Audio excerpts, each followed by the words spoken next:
yung pinick up namin dito sa Manila. Dadalhin po namin to ng Cavite.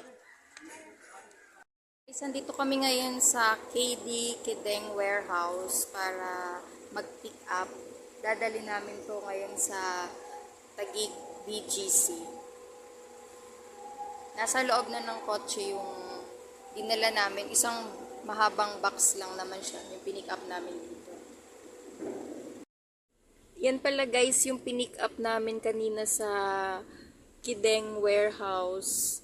Isang box lang naman siya, kaya lang mahaba siya, kaya dito namin siya nilagay sa loob. Eksaktong-eksakto lang yung haba niya guys, para yan, nagkasya naman siya sa loob. Eksakto-eksakto lang yung haba niya.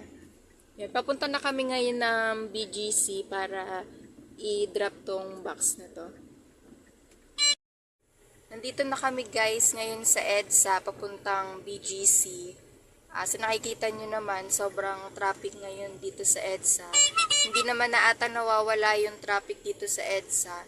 Wala nang rush hour dito. Lahat na ng oras dito mula umaga hanggang gabi. Ganito na ata talaga ang traffic dito. Hanggang dulo na to ng EDSA, ganito na yung traffic nito guys.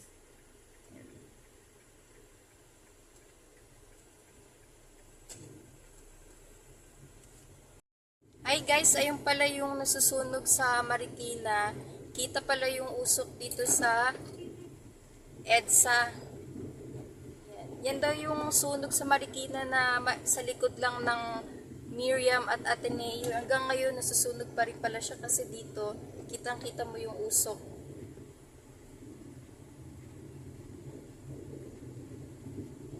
Ayan yung usok guys, ayun no.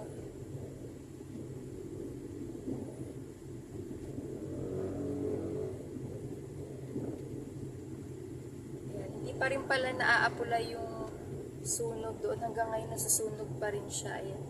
Kasi ang lakas pa rin ng usok niya. Mula dito sa EDSA, kita siya eh.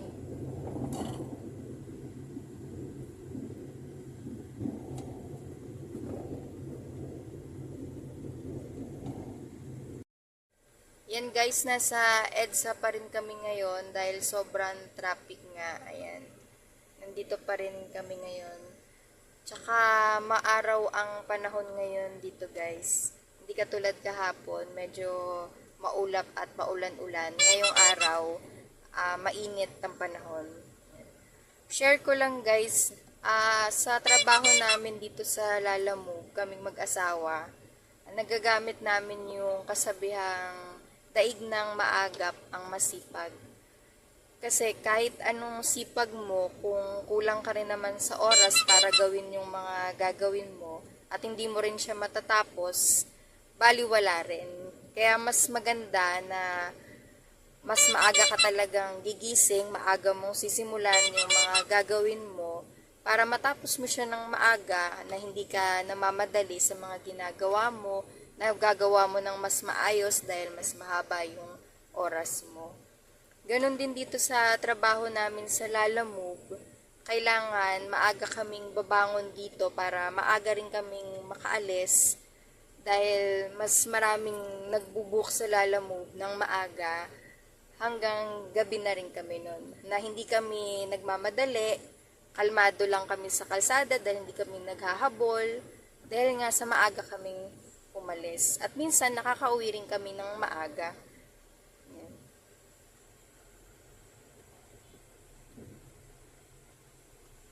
Sobrang dami ng sasakyan dito sa EDSA, kaya lagi na rin matraffic dito. Kahit walang season ngayon na Pasko, Christmas, or New Year, talagang matraffic na talaga. Normal na yung traffic dito sa EDSA.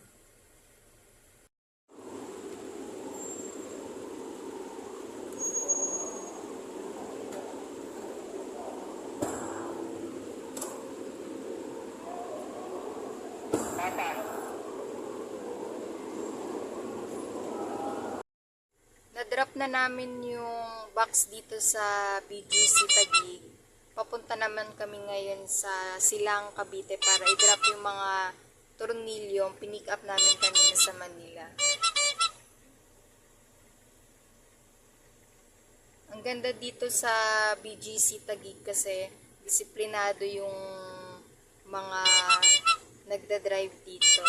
Sumusunod talaga sila sa mga traffic rules. Hindi masyadong matraffic dito.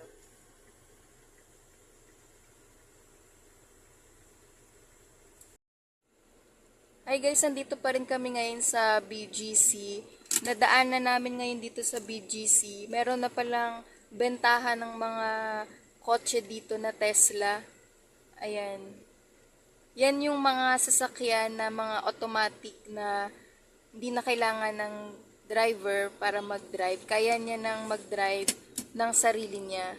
Pero syempre, i-assist pa rin ng driver. Pero kaya niya nang sa sarili niyang mag-drive. Ang ganda ng sasakyan na yun, guys. Meron na pala niyan dito sa BGC. Kaya pala may mga nakikita na rin kami dito sa Metro Manilang mga Teslang kotse. Hi guys, nasa SLEX kami papuntang Silang Cavite. 27 minutes na lang, nandun na kami. Dito na kami dumaan sa Greenfield City Unilab. Dito na kami mag-exit kasi mas malapit siya sa Silang Cavite. Kesa mag-exit kami dun sa Daang Hari, mas malayo yung iikutan namin. Tumawag na rin kasi yung client, parang nagmamadali siya dahil sabi niya dapat daw bago mag-4, ma-deliver na namin yung mga tornilyo. Sabi ko naman 26 minutes na lang nandun na kami, kaya mga 3 o'clock nandun na kami sa company nila sa Silang Cavite.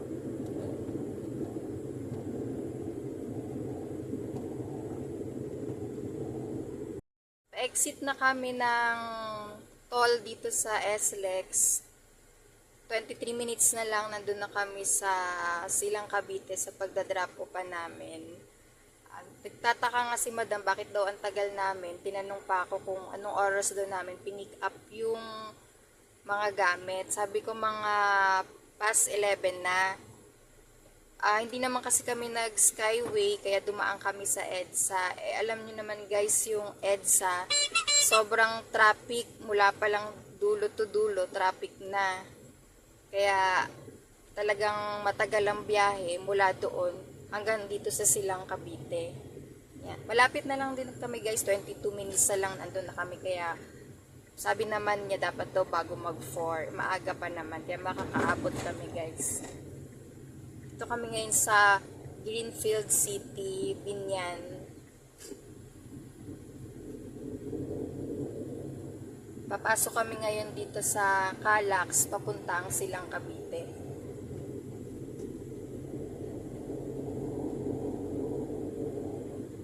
Ito ng subdivision pala dito guys, so parang sobrang tahimik. Malayo sa gulo, malayo sa Manila. Katulad sa Manila kasi masyadong magulo na dun. Dito parang payapa at tahimik lang yung lugar. Hinintay ko lang yung asawa ko, yung nakapila pa siya dun sa encodan. Yan, bago kami makapasok. Nagmamadali pa naman yung client na ma-deliver na namin. To kaya lang, nagtagalan naman kami dito sa gate. Yan, naghihintay lang ako dito guys.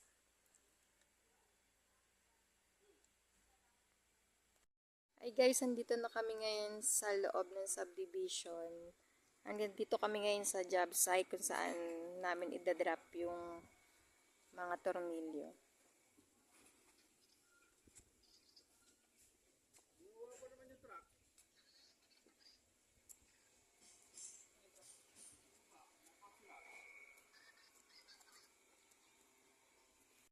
Hi guys, ayan, na-deliver na namin. Ngayon lalabas na kami ng subdivision.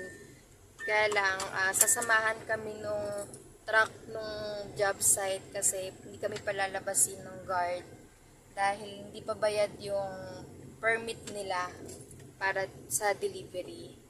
Kaya sasamahan kami niya, papakiusapan daw nila yung guard na para makalabas na kami.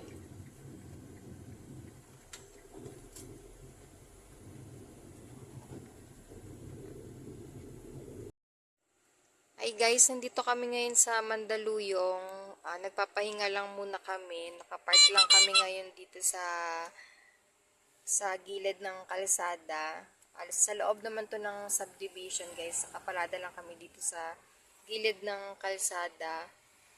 Papalipas muna kami ng oras kasi sobrang traffic sa labas ngayon.